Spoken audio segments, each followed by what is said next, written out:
जय जय रघुवीर समर्थ. शुका सारिखे पूर्ण वैराग्य जाचे, वसिष्ठा परिज्ञान योगेश्वराचे.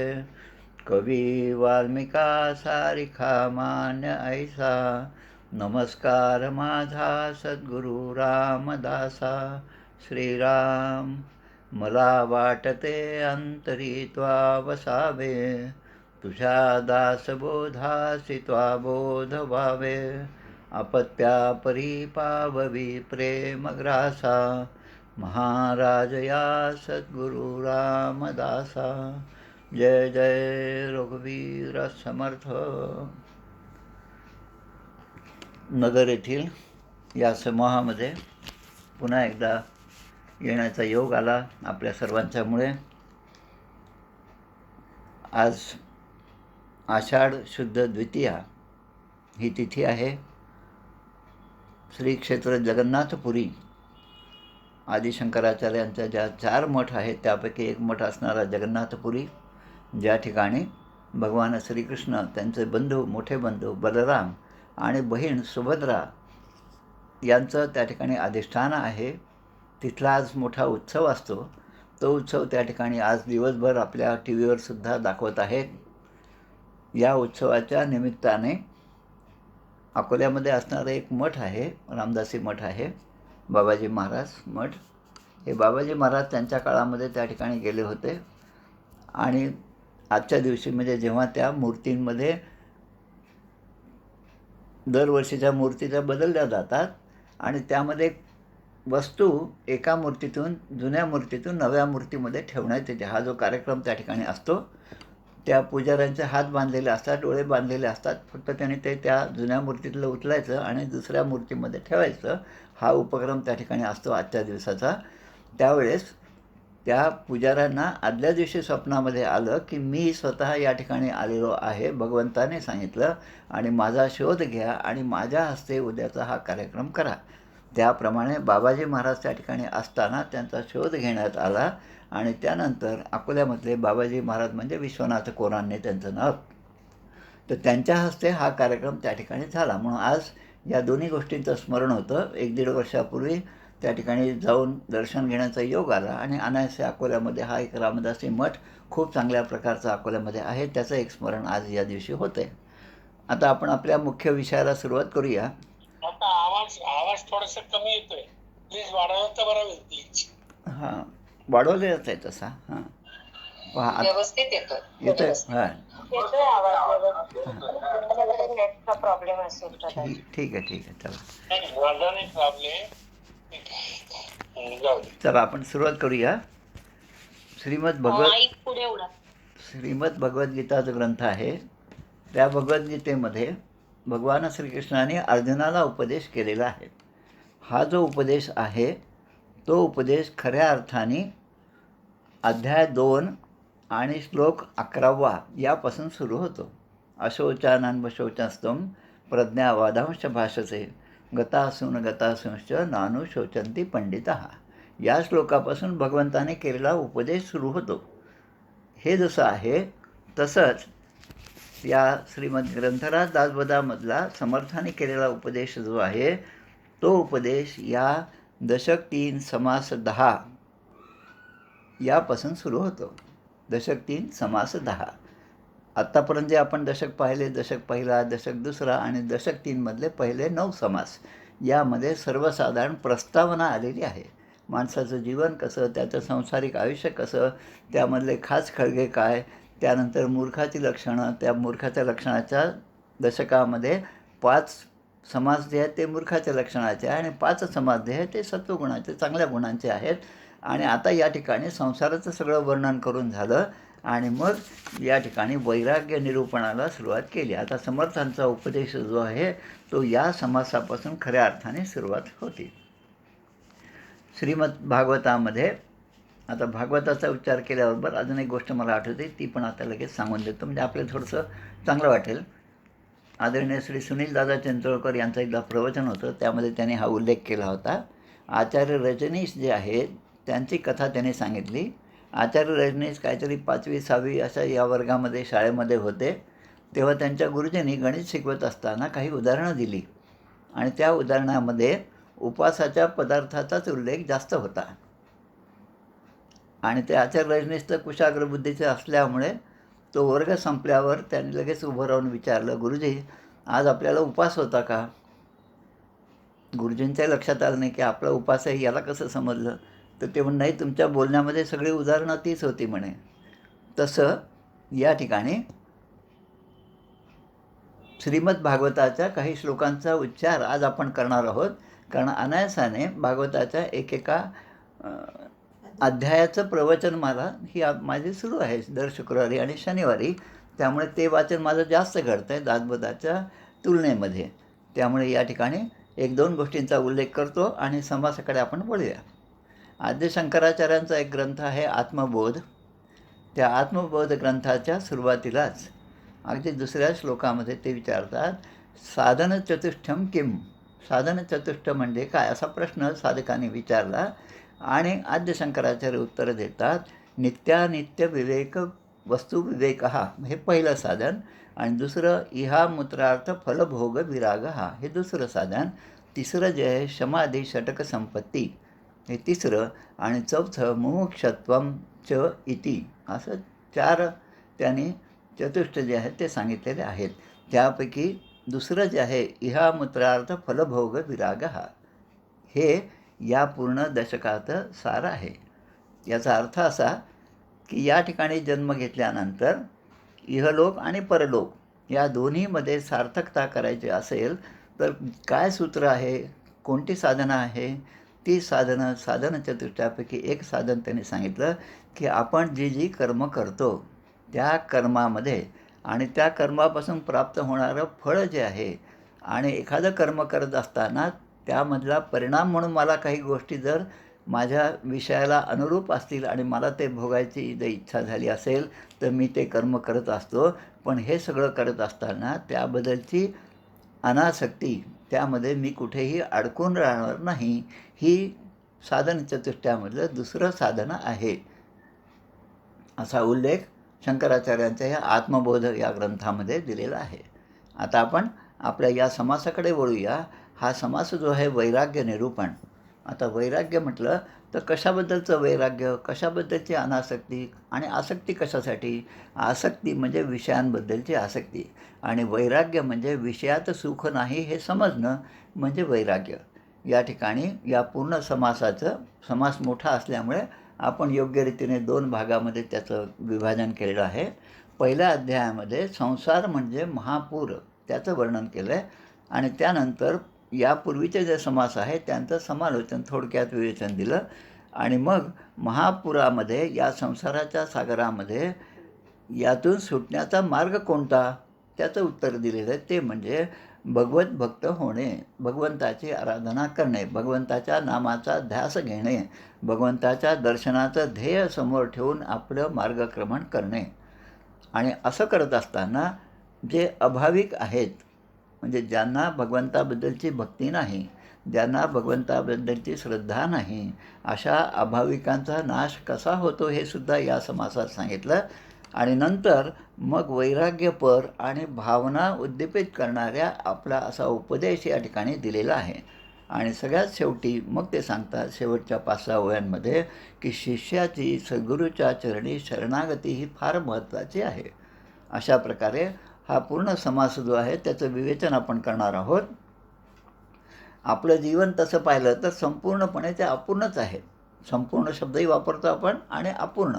संपूर्ण म्हणजे जीवनातील प्रत्येक क्षण, प्रत्येक घटना ही पूर्ण नाही, अपूर्णच आहे, आणि त्या अपूर्णाला पूर्ण करण्याची आपली सगळी धडपड असते. जसं संसाराचं सुख आहे, आणि मग ते सुख प्राप्त होण्यासाठी मी काय केलं पाहिजे असा साधारणपणे आपण विचार करतो, आणि मग त्या क्रियेने, त्या कर्माने आपण जाऊ लागतो. पण त्या कर्माचं फळ जे आहे ते सुखाचंच असेल असं नाही, दुःखाचं सुद्धा असेल, कारण त्याचं फळ देणं हे भगवंताच्या इच्छेवर अवलंबून आहे. आणि म्हणून जीवनामध्ये आपण पाहतो की कुठल्याही गोष्टीसाठी कोणी थांबत नाही, सारखे आपल्यासाठी वाट पाहणारे कोणी नाहीत, आणि सगळ्या घटना एकानंतर एक होतच जातात. जगामध्ये असणाऱ्या गोष्टींचं विभाजन 2च गोष्टींमध्ये, एक अचेतन आणि एक सचेतन. ज्याच्यामध्ये चेतना आहे, सजीव आहे, अचेतन म्हणजे जे जड आहे ते. मग आता या दोन्ही वस्तू जर काळाच्या अधीन जात असतील तर मी त्यापासून काहीतरी शिकलं पाहिजे. आणि म्हणून ज्या ज्या घटना घडत जातील त्या चांगल्या असतील किंवा नसतील, आणि नसतील तर त्या सगळ्या घटनांना तोंड देणं हे माझं कर्तव्य आहे. म्हणून या ठिकाणी जन्म घेतल्यानंतर माणसाने एक गोष्ट निश्चित करावी की कशासाठी जगायचं. मला हा जन्म प्राप्त झाला तर मी आता काय केलं पाहिजे माझे भगवंताची प्राप्ती होईल, हे ठरवण्याचं स्वातंत्र्य प्रत्येकाला आहे. आणि त्यासाठी बुद्धी, त्यासाठी विवेक, त्यासाठी सत्संग, त्यासाठी अनेक ग्रंथ आणि एकम सत्विप्रा बहुधा वदंती या न्यायाने एकच तत्त्वज्ञान अनेक संतांनी वेगवेगळ्या स्वरूपाने आपल्याला सांगितलेलं आहे. त्यामुळे ज्याला जे तत्त्वज्ञान स्पष्ट होईल, ज्याच्यामुळे भगवंत आपलासा करण्यासाठी जो मार्ग आहे तो मार्ग दिसू लागेल, त्या मार्गाने जाणं हे साधकाचं खरं कर्तव्य आहे. आणि पण या संसारामध्ये गुरफटल्यानंतर या ठिकाणचं जे आकर्षण आहे ते सगळं पाहिल्यावर माणसाच्या मनामध्ये विचारांचा धुमाकूळ असतो. वासना जी आहे त्या वासनेचा विलास, त्याचा विस्तार इतका होत असतो की त्याच्या पायी माणसं सगळी वाहून जातात. आणि अजून एक म्हणजे देहबुद्धी आणि त्याचा अहंकार जो आहे हा सुद्धा हळूहळू तो दृढ होत जातो. लहान जन्मलेलं मूल जे आहे त्याला 2-4-6 महिने झाले की आपण आईवडील, आजोबा, जी घरातली सगळी मंडळी त्याचं कौतुक आपण करू लागतो. ते कौतुक कसं असतं पहा. त्या मुलाच्या हातामध्ये एखादी गोष्ट असेल, त्याला ती आवडलेली आहे, तो त्या गोष्टीला घट्ट धरून ठेवतो आणि कोणी त्याच्या हातातून ती गोष्ट काढून घेतली की लगेच तो रडायला लागतो. म्हणजे त्या गोष्टीचा सत्संग त्या लहान लेकराला काय जे 2-4-5 मिनटाचा झाला असेल की त्यामध्ये त्याचं मन आकृष्ट होतं आणि आता मला हेच पाहिजे हे त्यालासुद्धा दृढ होतं आणि ते काढून घेतल्याबद्दल त्याचं दुःखसुद्धा त्याच्या ठिकाणी प्रगट होतं. आता ह्या साधा एक घटना आपल्यासमोर होणारी घटना आपण कित्येकाने पाहिली, पण त्यामधनं घेण्याचा आपण अर्थ जो आहे तो कसा घेतो तो पहा. आपण काय म्हणतो, पहा बाळाला 2-3 महिन्याचंच झालं पण त्याला समजतं, आपल्या हातातलं पेन काढून घेतली, आपल्या हातातला बॉल काढून घेतला, आपल्या हातातलं खेळणं काढून घेतलं आणि त्यामुळे एवढा तो रडत आहे, त्याला ते परत देऊन टाका. म्हणजे आपण त्याचं कौतुक करतो पण खऱ्या अर्थाने जीव जो आहे तो त्या मायेमध्ये गुरफटण्याची ही सुरुवात आहे. त्यामुळे हे कौतुक करण्याची गोष्ट नाही, पण त्याला योग्य मार्ग देणं, हे संस्कार जे आहे ते देणं आपल्या पिढीचं काम आहे. आणि म्हणून असे जे संकट असतात त्या जीवनामधल्या अनेक संकटापासून आपलं जो रक्षण करतो, किंबहुना या ठिकाणी घडणाऱ्या प्रत्येक गोष्टीवर ज्याचं सत्ता आहे, ज्याचं नियंत्रण आहे, त्या भगवंताला शरण जाणं हेच आपल्या जीवनाचं ध्येय असलं पाहिजे.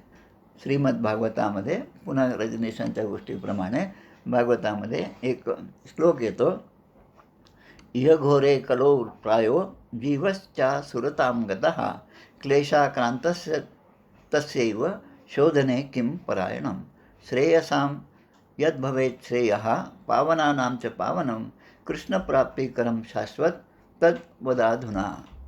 म्हणजे शाश्वत साधन काय आहे, मी काय केलं पाहिजे याचा अर्थ दिला, कृष्णप्राप्तिकरं साधनम. भगवान श्रीकृष्णाच्या प्राप्तीचं जे साधन आहे तेच मी केलं पाहिजे. त्याविषयी दुसरी ज्या गोष्टी आहेत त्याचा मी त्याग केला पाहिजे. या गोष्टी स्पष्ट झाल्या.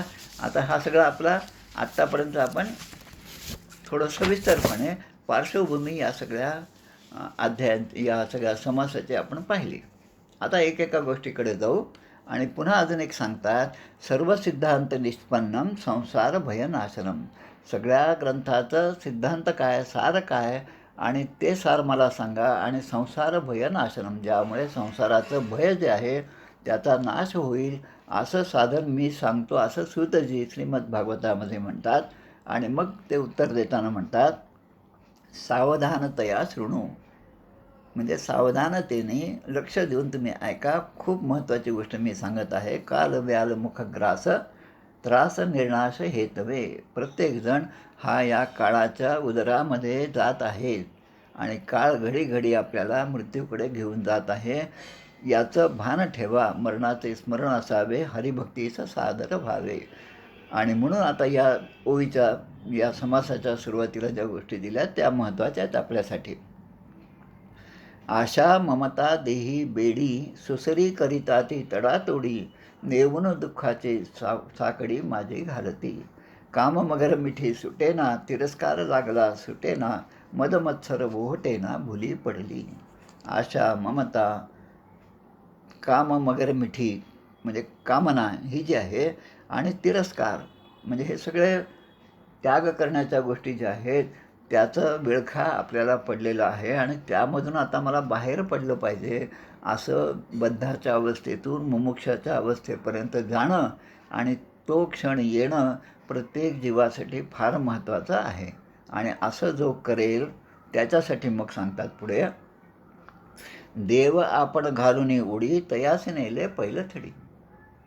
पोहायचं जे आहे आपण शिकतो पाण्यामध्ये कसं पोहायचं, तरंगत कसं जायचं, आणि ज्याला पोहता येतं तो जर कुठेही नदीच्या काठाने जात असेल आणि एखाद्याला बुडताना पाहत असेल तर तो एक क्षणही बाहेर राहू शकत नाही. तो लगेच उडी मारून त्या बुडणाऱ्या माणसाला जसा किनाऱ्यावर आणतो, त्याचं आयुष्य, त्याचं जे जीव आहे त्याला वाचवतो. तसं सद्गुरू किंवा देव प्रेरणा करतात आणि सद्गुरू आपल्याला त्या ठिकाणून बाहेर काढतात.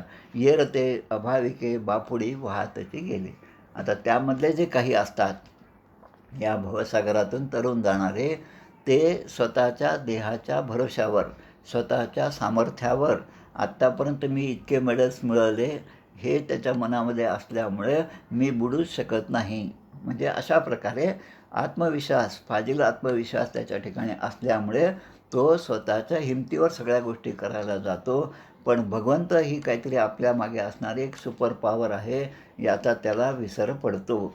आणि म्हणून येर ते अभाविके बापुडी वाहतचे गेले. आणि मग ते सगळे या काळाच्या ओघामध्ये सगळे नष्ट होतात. आणि मग आता येतं की जयास भगवंत आवडे तयाचे देवासे साकडे संसार दुःख सकळ उडे निज दासाचे. जे खऱ्या अर्थाने भगवंताचे भक्त आहेत, ज्यांना भगवंताबद्दलचं प्रेम आहे, ज्यांना लहानपणापासून भगवंताच्या कथेमध्ये रस आहे. नारदांचं जसं उदाहरण पूर्वचरित्र पाहिलं आपण, दासीच्या पोटी जन्म झाला आणि त्या गावामध्ये 4 साधू आले, चातुर्मासापुरते राहिले. त्यांची सगळी हरिकथा ऐकता ऐकता नारदांच्या त्या 5 वर्षाच्या छोट्याशा वयामध्ये त्यांना फक्त एवढं समज होतं की या कृष्णाला आपण भेटलं पाहिजे. हा कृष्ण कुठे आहे, त्याची माझी भेट कशी होईल, त्याच्याबद्दलचा विचार नारदांच्या मनामध्ये अखंडपणे होता. आणि त्याचं उत्तर किंवा अखंड ही जी स्पृहा, एक इच्छा मनामध्ये जागृत झाली, त्या इच्छेला अनुरूप असं त्या साधू संतांच्याकडून त्यांना उपदेश मिळाला. आणि मग ते साधनं जे आहे त्या साधनांच्याकडे ते लागले. म्हणून सुराणामपि दुर्लभा, सुराणाम म्हणजे देवतांनासुद्धा दुर्लभ असणारं ही जी भक्ती आहे ती या नरदेहातच माणसाला प्राप्त होते. आणि जयास भगवंत आवडे तयाचे देवासे साकडे. आता असे जे भगवंताचे भक्त असतात त्याचे देवासे साकडे म्हणजे ते देवालासुद्धा आपल्या शब्दामध्ये अडकवू शकतात. गोष्ट सांगतात की गाय मेलेली आहे, तिला उठवायचं आहे. आणि मग नामदेव महाराज म्हणतात की आता 3 दिवसानंतर ही गाय उठेल. आता 3 दिवस संपत आले, काय 2 तास राहिले, 1 तास राहिले, सगळेजण वाट पाहत आहेत. आणि मग बरोबर 3 दिवसानंतर ती गाय पुन्हा जिवंत झाली. सगळे लोक विचार करत होते आणि भगवंत त्या ठिकाणी प्रगट झाले. ते म्हणतात, अरे तू 3 दिवस म्हणालास म्हणून मला 3 दिवस वाट पाहावी लागली. म्हणून तयाचे देवासे साकडे, त्याच्या शब्दामध्ये देव अडकलेला आहे. आणि संसार दुःख सकळही उडे निज दासाचे. निज म्हणजे भगवंताचा दास असणाऱ्या त्याचं सगळा संसाराचं दुःख जे आहे ते हळूहळू नष्ट व्हायला लागतं. अनेक संतांचे चरित्र आपण जेव्हा पाहतो तेव्हा त्यामध्ये आपल्या लक्षात येतं की भगवंत कशा प्रकारे आपल्या भक्तांची परीक्षा घेतात. आणि परीक्षा इतकी कठीण असते की त्या प्रत्येक कठीण परीक्षामध्ये त्या कठीण प्रसंगामध्ये हे सगळे भक्त तरुण गेलेले आहेत. अनेक उदाहरणं आहेत. आमचे सद्गुरू श्री नाना महाराज तराडेकर यांचं उदाहरण लक्षात घ्या. त्यांचे स्वतःचं नाना महाराज, त्यांची एक मुलगी आणि एक मुलगा, लहान दोन्ही बाळं आहेत. आणि सगळं दत्ताची पूजा म्हणजे सगळं सोहळ्यामध्ये असणारं आहे. त्या दोन्ही मुलांचा सांभाळ करत असताना घरल्या देवघरातल्या देवाची पूजा करत असताना सोवळं सांभाळून या मुलांना सांभाळणं किती अवघड गोष्ट आहे. कितीतरी कष्ट, कितीतरी गोष्टी त्या ठिकाणी घडल्या असतील, पण भगवंतावरचा विश्वास त्यांनी ढळू दिला नाही. धीरस्तत्र न मुह्यती. जे धीर आहेत, धैर्याने वागणार आहेत, ते त्यापासून, आपल्या धैर्यापासून विचलित होत नाहीत. म्हणून जे अंकित ईश्वराचे तयास सोहळे निज सुखाचे, धन्यतेची दैवाचे भाविक जन.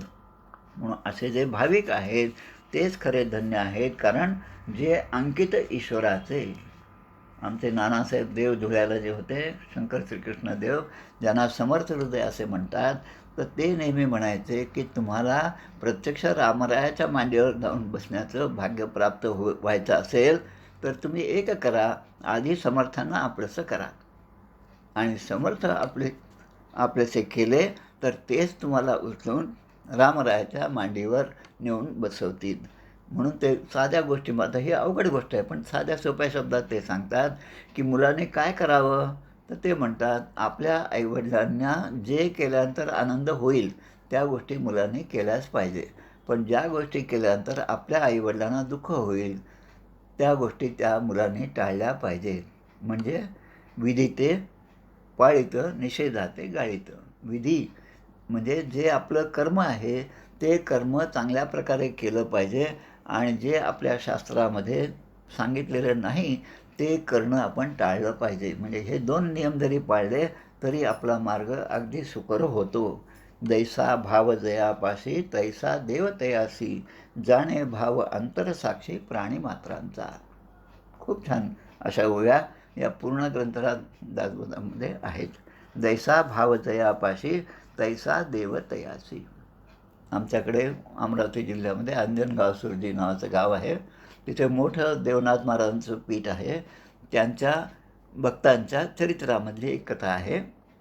पंढरपूरमध्ये घडलेली गोष्ट आहे, आणि अन्यत्रसुद्धा अशा घटना इतर संतांच्या चरित्रामध्ये सुद्धा असतात. ते महाराज एका गावामध्ये गेले. त्यांचा भक्त जो आहे, ते भक्त आणि त्यांची पत्नी यांच्या पोटी मुलं नाही. भगवान श्रीकृष्णाची मूर्ती हातामध्ये घेतात आणि ती मूर्ती घेऊन ते असे खेळवत असतात. त्यालाच आपलं मूल समजतात आणि ते खेळवत असतात. महाराजांची त्यांच्यावर कृपा झाली. ज्या भगवान श्रीकृष्णांच्या मूर्तीला ते हातात घेऊन असे वर वर फेकत आणि पुन्हा त्यांना झेलत होते, तर त्यांच्या पाहता पाहता ते मूल जेव्हा त्यांच्या हातामध्ये आलं तेव्हा ते सगुण रूपामध्ये आलं. आता हे कोण करतं की देव, जैसा भाव जयापाशी तैसा देव तयासी, जाणे भाव अंतरसाक्षी प्राणीमात्रांचा. हा देव तुमच्या आमच्या सगळ्यांच्याच हृदयामध्ये आत्मतत्वाच्या रूपाने आहे, जाणीव रूपाने आहे, आणि त्या जाणीवेने सगळं कार्य होत असतं. पण आपण ते कार्य मी केलं असं म्हणत असतो. आणि म्हणून जरी भाव असला माईक तरी देव होय महाठक. माझा भाव कसा आहे त्यावर फार महत्त्वाचं आहे. दुसरीकडे महाराज, आपले गोंदवलेकर महाराज उत्तर यात्रेमध्ये गेले. बरोबर दासबोध होता आणि काही चोरांच्या टोळींच्यामध्ये ते सापडले, आणि ते म्हणतात तुझ्या हातामध्ये काय आहे, काय असेल ते मला देऊन टाक. महाराजांच्याजवळ काय असणार, तेवढी एक पोथी होती महाराजांची. म्हणजे हे फक्त एवढं सोडून तुम्ही काय घ्यायचं ते माझं सगळं घ्या, काही हरकत नाही. आणि मग ते सगळे म्हणतात की यामध्ये एवढं काय आहे. महाराजांचं त्या ग्रंथराज दासबोधाबद्दलचं निरूपण त्या ठिकाणी झालं, आणि अभक्तची पावती मोक्ष.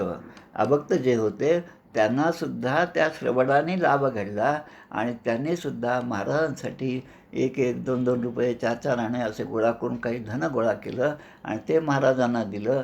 आणि महाराजांना ते अर्पण केल्यानंतर त्यांनी ती आपली वाईट वृत्ती जी आहे ती सोडली. जे खळांचे व्यंकटे सांडो तया सत्कर्मी रती वाढो. अशा सत्कर्माला रत होण्यासाठी जो सत्संग लाभायला पाहिजे तो सत्संग अशा जे अंकित ईश्वराचे तयास सोहळे निज सुखाचे, ते अगदी आत्मानंदामध्ये निमग्न असतात. धन्यतेची दैवाचे भाविक जन. आता नवलतयाचे कौतुक जैसाच तैसे, आणि म्हणून दैसे जयाचे भजन तैसेची दे समाधान, भाव होता किंचित न्यून आपणही दुरावे. सगळ्यात भाग्यवान कोण असेल आपण जर विचार केला तर मंदिरातले पुजारी खूप भाग्यवान आहेत. आता या पुजारी शब्दाचा एक अर्थ खूप छानपैकी आमच्याकडे जे देऊळगा राजा म्हणून संस्थान आहे त्यामध्ये मोठं बालाजीचं खूप जुनं असं मंदिर आहे. त्या देऊळगा राजाचं महात्म्य सांगणारी जी पोथी आहे त्या पोथीमध्ये या पुजारी शब्दाचा अर्थ दिलेला आहे. आरी म्हणजे आपण काय म्हणतो शत्रू. आता ते पुजारी काय असतात ते पूजेचे शत्रू असतात. लक्षात घ्या. आपल्याला भक्तिभावाकडे वळायचं आहे. भगवंतावरचे प्रेम, भगवंतावरची भक्ती, भगवंतावरची श्रद्धा कशी दृढ होईल याचा विचार आपण या सगळ्या वैराग्य निरूपण समासामधून करत आहोत. ते काय करतात त्या ठिकाणी बसून, विशेषतः आता श्रावण महिना येतो, श्रावणी सोमवार आहे, महादेवाच्या मंदिरात आपण जातो तेव्हा त्या महादेवांना अनेक प्रकारचे बेल फुलं वाहिली जातात. ते पुजारी जे असतात ते तुम्ही वाहिलेलं बेल फुलं जे आहेत ते त्या मूर्तीपासून वेगळं काढतात. ते वेगळं काढतात आणि ते वेगळं काढून बाजूला ठेवतात. मग दुसरा जो येतो तो सुद्धा वाहतो, ते सुद्धा ते बाजूला काढतात आणि मग असं होता होता त्यांचं नाव जे पुजारी या शब्दाचा अर्थ खऱ्या अर्थाने त्या ग्रंथामध्ये दिलेला आहे. तो वाचल्यावर आणि तसं पुजाऱ्यांचं वर्तन पाहिल्यावर मग तो अर्थ आपल्याला खऱ्या अर्थाने आपल्या मनामध्ये घर करून राहतो. खरंच हे पुजारी आहेत. पूजेचे आरी म्हणजे एक जण पूजा करतो पण त्यांनी केलेली पूजा भगवंताला आता प्राप्त झाली ती बाजूला काढतात. आता जे अभाविक आहेत त्यांच्या मनामध्ये काय येतं ते पण लक्षात घ्या. आता पंढरपूरच्या एकादशीचा उत्सव आता येणारच आहे, जवळच आहे. तिथेसुद्धा आपण पाहतो आणि आजकाल टी व्हीच्या माध्यमातून लाईव्ह ब्रॉडकास्टिंग सगळीकडे चालू असतं. ते आपण लाईव्ह व्हिडिओ सगळीकडे पाहतो. त्या ठिकाणीसुद्धा आपण नेलेले 5, 25, 100, 1000 रुपयाचे हार असे ना आपण त्यांच्या हातामध्ये देतो. ते हार जे आहेत ते भगवंताला अर्पण केल्या जातात आणि आपण तिथून वळत नाही. तोच ते पुन्हा काढले जातात आणि बाजूला टाकले जातात.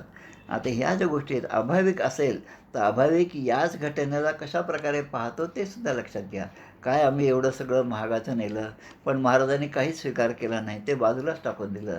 पण ते म्हणतात की तुम्ही जे दिलं त्यामध्ये कर्माची शुद्धता तुमच्याकडे आली. आमच्याकडे ज्या साखरखेड्याचे महाराज प्रल्हाद महाराज होते, प्रल्हाद महाराजांच्या पत्नी मायबाई, ह्या मायबाईकडे महाराज गेल्यानंतरसुद्धा महाराज त्या मायबाईंसाठी अनेक लोक अनेक प्रकारच्या साड्या आणून द्यायच्या आणि त्या आल्या, त्या साड्या घेऊन आले की महाराज ते मायबाई त्या साड्या ते घ्यायच्या, आपल्या हातामध्ये घ्यायच्या. त्याने आणलेली साडी कशी असते तरी त्या आपल्या हातामध्ये घ्यायच्या आणि मग त्या तिथेच त्यानंतर येणाऱ्या ज्या दर्शनाला येणारे जे सगळे मंडळी आहेत, महिला असतील तर त्या बाईंना ती साडी ते द्यायच्या. आता एका बाईंनी म्हटलं की मायबाई मी तुमच्यासाठी एवढी महागाची साडी आणली आणि तुम्ही तर ती देऊनच टाकली. मग हे म्हणतात, या मायबाई म्हणतात, अरे ते देण्याचं कर्म जे आहे ते तुझं कर्म झालं, तुझी शुद्धी झाली. आता ती साडी जर माझी झाली तर तिचा वापर मी कसा करावा हे माझ्यावर अवलंबून आहे. त्याप्रमाणे त्या बाईजवळ चांगली साडी नव्हती म्हणून मी तिला ही साडी दिली. आता तो तुझा प्रांत नाही, तो आता माझा प्रांत आहे. तसा भगवंताचा प्रसाद जो आहे तो प्रसाद रूपाने आपण ग्रहण करावा. पण प्रसाद घेताना यात थोडी साखरच कमी आहे, यात थोडं हेच जास्त आहे, असा भाव जर आपल्या ठिकाणी असेल तर या ठिकाणी सांगितलेलं आहे, जाणे भाव अंतर साक्षी प्राणीमात्रांचा आणि जरी भाव असला माईक तरी देव होय महाठक.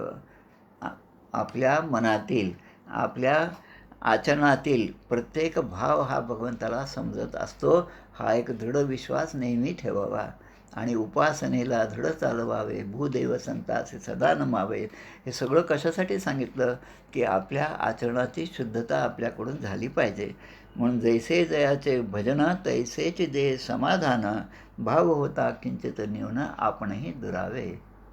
आपला भाव थोडा जरी कमी झाला तरी प्रत्यक्ष भगवंत तिथून निघून जातो. रासक्रीडेच्या उदाहरणामध्ये आपल्या लक्षात येतं, प्रत्येक गोपीसाठी भगवंताने एक एक अवतार, एक एक रूप त्या ठिकाणी धारण केलं आणि त्या गोपीबरोबर भगवंत त्या ठिकाणी क्रीडा करत आहेत, रासक्रीडा करत आहेत. आणि असं होतं आता प्रत्येक गोपीला असं वाटायला लागलं की हा भगवंत फक्त माझाच आहे. झालं, आता हा फक्त माझाच आहे, कंसामध्ये दुसऱ्यांचा नाही. असा भाव मनामध्ये आल्याबरोबर भगवंत त्या ठिकाणी पाहून अदृश्य झाले. आता त्याचं कारण काय की हा माझाच आहे, माझा, मी, हे जे आहे हा जो भाव आहे भक्ताच्या ठिकाणी असलेला भगवंताला अजिबात मान्य नाही. आणि म्हणून ये यथा मां प्रपद्यन्ते तांस्तथैव भजाम्यहम मम वर्तमान वर्तन्ते मनुष्य पार्थ सर्वशः. अशा प्रकारे भाव जो आहे तो फार महत्त्वाचा आहे. भावे परमार्थाची वाटा, वाहती भक्तीची पेठा, भरला मोक्षाचा चोहाटा सज्जन संगे. चोहाटा म्हणजे बाजार. आमच्याकडे गावच आहे, चोहट्टा नावाचं गाव आहे. चोहाटा म्हणजे जो बाजार आहे त्याचं नाव, त्या गावाचं नाव चोहट्टा आहे.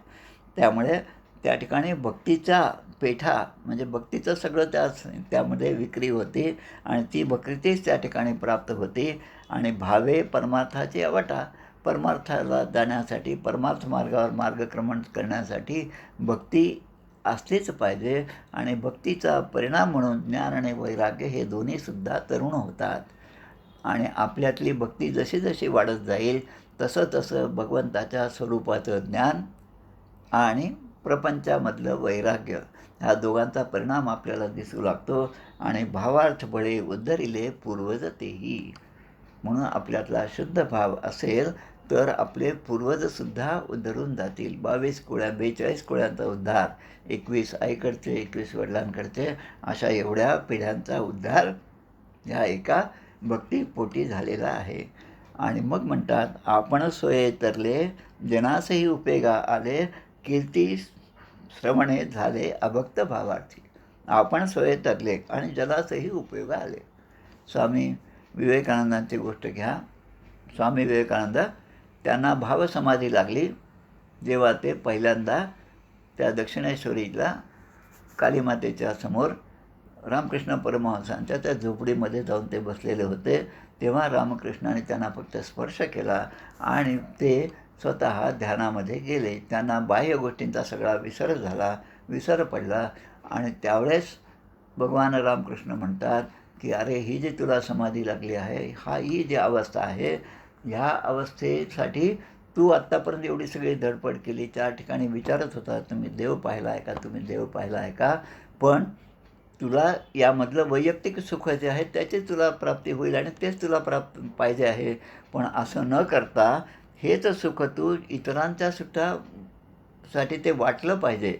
आणि म्हणून तुला अशी समाधी आता पुढे लागणार नाही, जोपर्यंत तू या सगळ्या भूतलावरील भूतसृष्टीचं परमार्थाचा मार्ग सोपा करणार नाहीस. त्या सगळ्यांना एकत्र आणून वसुदैव कुटुंबकम ही जी संकल्पना आहे, तू जोपर्यंत या जगामध्ये दृढ करणार नाहीत आणि तुझ्या जन्माचं मूळ उद्देश जे आहे ते जोपर्यंत सफळ होणार नाही, तोपर्यंत तुला ही भावसमाधी कधीही लागणार नाही. आणि म्हणून कीर्ती श्रवणे झाले अभक्त भावार्थी.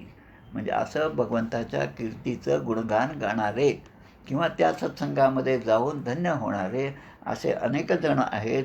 मग त्यामध्ये अभक्तही असतील, भक्त तर असतातच, पण ते अभक्त जे आहेत ते सुद्धा हळूहळू त्या प्रत्येक सत्संगामध्ये ते हळूहळू ते शुद्ध होत जातात. अशुद्ध असलेला कपडा हळूहळू दूध घेतला तर तो सुद्धा शुद्ध होतो, तो सुद्धा पांढरा स्वच्छ दिसायला लागतो. पण त्यासाठी अगोदरची प्रक्रिया झाली पाहिजे. प्रक्रिया होणं फार महत्त्वाचं आहे. दुधामध्येच लोणी आहे आणि तूपसुद्धा आहे, पण ते दुधातनं प्राप्त होत नाही. त्यावर संस्कार घडले म्हणजे मग ते शेवटी शुद्ध लोणी जे आहे, लोणकडं तूप जे आहे ते आपल्या हातामध्ये जसं येतं, तसं प्रत्यक्ष भगवंताला आपलंसं करण्यासाठी ही सगळी साधना केली पाहिजे. आणि अशी साधना करत असताना ही ज्यांनी केली त्यांच्याबद्दल सांगितलेलं आहे आता 2 ओव्यांमध्ये. धन्यतयांची जननी जे लागले हरिभजनी, तेहीच एक जन्मजनी सार्थक केला. म्हणजे आता ते म्हणतात की अशा आईबापांच्या पोटी, अशा कुळामध्ये ज्यांनी जन्म घेतला ते खरं म्हणजे हरिभजनी लागलेले असल्यामुळे त्यांनी आपला जन्म सार्थक केलेला आहे. आणि कारण काय की या आयुष्यामध्ये या ठिकाणी जन्म घेतल्यानंतर आपल्या हातामध्ये जसं एखाद्या नदीकाठी, समुद्राच्या काठी लहान मुलं जातात, आपण जातो आणि सहज प्रत्येक ठिकाणी वाचलेलं असतं, त्याप्रमाणे दोन्ही मुठीमध्ये आपण वाळू घेऊन उभं राहिलं तर ती वाळू हळूहळू आपल्या हातातून सरकत जाते आणि शेवटी आपला हात रिकामा राहतो. तसा हा संसार जो आहे, स्रंसरती इति संसार, हा संसार हळूहळू नष्ट होत आहे. हळूहळू तो आपल्या हातातून निघून जाणार आहे आणि आपल्याला अंतापर्यंत नेणार आहे. आणि तो गेल्यावर जे राहील ते परमतत्व आहे आणि त्या तत्त्वाची प्राप्ती, त्या तत्त्वाची अनुभूती मला या देहीच झाली पाहिजे, याच देहामध्ये मला तो साक्षात्कार झाला पाहिजे, अशा प्रकारचे माझं साधन असलं पाहिजे. आणि त्यासाठी महत्त्वाचं वैराग्य जे आहे, वैराग्य, भक्ती आणि ज्ञान या तिन्ही गोष्टी महत्त्वाच्या आहे. धन्यतयांची जननी जे लागले हरिभजनी, तेहीच एक जन्मजनी सार्थक केला. आता असे जे लोक आहेत त्यांचं तयांची वर्णू काय थोरी, दयांचा भगवंत कैवारी. त्यांचा कैवारी जो आहे तो फक्त प्रत्यक्ष भगवंत आहे. आणि कासे लावून उतरी पार दुःखाचा. गजेंद्र मोक्षाचं आख्यान जे आहे ते आपल्याला हे सांगतं. असा बलाढ्य हत्ती आहे, पण त्या तलावामध्ये अडकला, मगरीने त्याचा पाय पकडला, कितीही प्रयत्न केला तरी ते मगर काही सोडत नाही. पण शेवटी भगवंताचा धावा केल्यानंतर भगवंताला त्या ठिकाणी धावत यावं लागलं आणि त्याचा उद्धार केला. पण आपल्या भक्ताचा उद्धार करण्यापूर्वी आपल्या भक्ताचे ज्यांनी पाय पकडले, ज्यांनी चरण पकडले आहे त्याचा आधी उद्धार केला आणि मग आपल्या भक्ताचा उद्धार केला. कासे लावून उतरी पार दुःखाचा. अशा अनेक गोष्टी या ठिकाणी सांगितलेल्या आहेत. म्हणून बहुता जन्माचे शेवटी जेणे चुके आटाटी, तो हा नरदेह भेटी करी भगवंती. म्हणून बहुता जन्माच्या शेवटी नरदेह सापडे अवचट, येथे वर्तावे चौखट नीती न्याये. म्हणून जे कायदे आहेत परमार्थाचे ते इथूनच सुरुवात होतात. नीती आणि न्याय या दोन्ही गोष्टी फार महत्त्वाच्या आहेत की ज्यामुळे या जन्ममरणाची आटाटी, या जन्ममरणाचे फेरे यापासून माणसाची मुक्तता होतील. तो हा नरदेह भेटी करी भगवंती. या नरदेहातच आपल्याला भगवंताची प्राप्ती होणार आहे. कारण इतर योनीमध्ये जेव्हा आपण असतो तेव्हा या चांगल्या आणि वाईटाचा विचार त्यामध्ये नसतो. म्हणून धन्यते भाविक जन, जेही जोडिले हरिनिधान. की भाविक जन जेही जोडिले हरिनिधान. निधान म्हणजे असा समुद्र, कृपेचा समुद्र, आणि त्या श्रीहरीशी ज्यांनी आपलं नातं जोडलेलं आहे ते खरोखरच धन्य होत आहेत.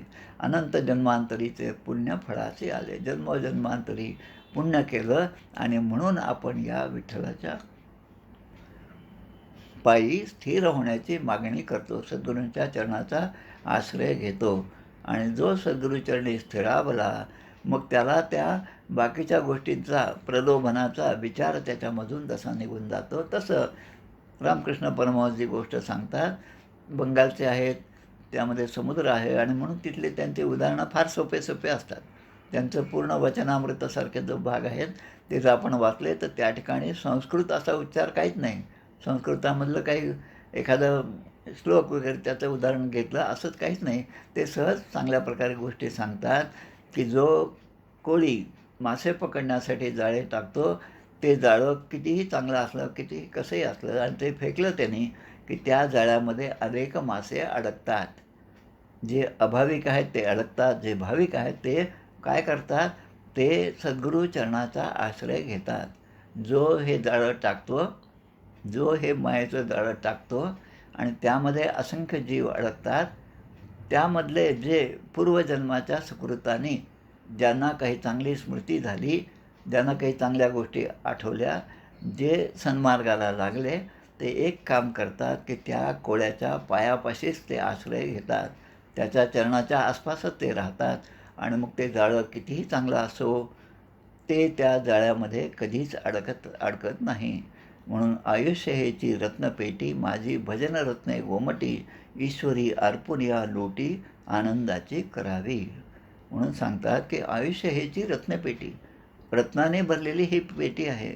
यामध्ये अनेक गोष्टी चांगल्या चांगल्या यामध्ये आहेत, पण भजन रत्ने गोमटी, कारण भगवंताचं भजन करण्याची सोय जी आहे ती या नरदेहामध्येच आहे. आणि म्हणून ऋषी मुनी हे जे आहेत ते त्या ठिकाणी धडपड करतात की भगवान श्रीकृष्णाचं सान्निध्य आम्हाला प्राप्त हो.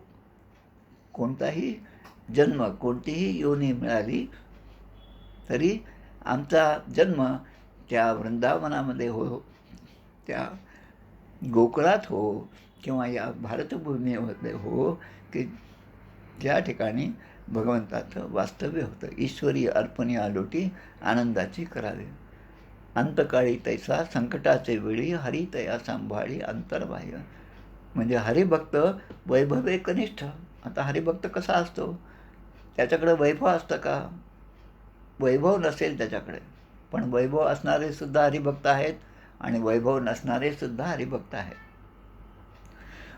भरपूर वैभव असणारे हरिभक्त म्हणजे आमचे शांती ब्रह्म एकनाथ महाराज भरपूर आहेत त्यांच्याकडे, काय कमी नाही, काही नाही.